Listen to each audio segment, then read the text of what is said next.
ఏ particular food కూడా మనం weight loss కానీ ఆర్ ఎల్స్ వెయిట్ గెయిన్ అవ్వడానికి హెల్ప్ చేయదు. అలా అని నేను చెప్తే నా వీడియోస్ ఎవ్వరు చూడరు.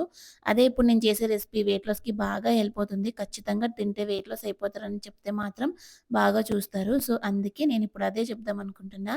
ఇప్పుడు నేను ప్రిపేర్ చేసేది మంచి వెయిట్ లాస్ రెసిపీ అనమాట. ఇది మీరు లంచ్‌లోకైనా, డిన్నర్‌లోకైనా తీసుకుంటే మంచిగా మీ వెయిట్ అనేది బ్యాలెన్స్ అవుతుంది. అండ్ వెయిట్ లాస్ కూడా అవుతారు. ఇంకా ఆ సోది పక్కన పెట్టేస్తే నేనైతే ఇక్కడ పన్నీర్ ఫ్రైడ్ రైస్ ప్రిపేర్ చేస్తున్నాను. దీనికోసం కావాల్సిన వెజిటబుల్స్ అయితే రకరకాలవి మా ఇంట్లో ఉన్నవన్నీ వేసేసాను. కానీ మీరు ఇంకా కావాలంటే యాడ్ చేసుకోవచ్చు.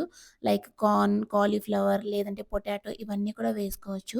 వెయిట్ లాస్ రెసిపీ అన్నా కదా అని ఎంత పడితే అంత తినేద్దాం అనుకుంటున్నారేమో, అలా కుదరదు. ఏదైనా కానీ పోర్షన్ కంట్రోల్ చేసుకొని తినాలి. ఇంకైతే నేను ఇక్కడ పన్నీర్ యూజ్ చేశా కదా! మీరు పన్నీర్ వద్దనుకుంటే ఎగ్ లేకపోతే చికెను లేదంటే సోయా చంక్స్ సోక్ చేసి కూడా వేసుకోవచ్చు. వెజిటబుల్స్, పన్నీర్ అంతా కుక్ అయ్యాక కావాల్సినంత రైస్ కూడా వేసేసుకొని నీట్‌గా కలిపేసుకుంటున్నా. ఇందులో నేను ఫైబర్ కంటెంట్ అలానే ప్రోటీన్ కంటెంట్ ఎక్కువ యూజ్ చేశాను కాబట్టి ఎక్కువ సేపు ఆకలి వేయకుండా కడుపు నిండుగా ఉంచుతుంది. సో దట్ వేరే ఫుడ్ తినకుండా ఉంటాము. అలాగా ఈ ఫుడ్ మనకి వెయిట్ లాస్‌కి హెల్ప్ అవుతుంది అంతే. ఇంకైతే ఇక్కడ నా పన్నీర్ ఫ్రైడ్ రైస్ రెడీ అయిపోయింది. నేనైతే ఫుల్‌గా కుమ్మేస్తా. మీరు కూడా నచ్చితే ట్రై చేయండి. By by.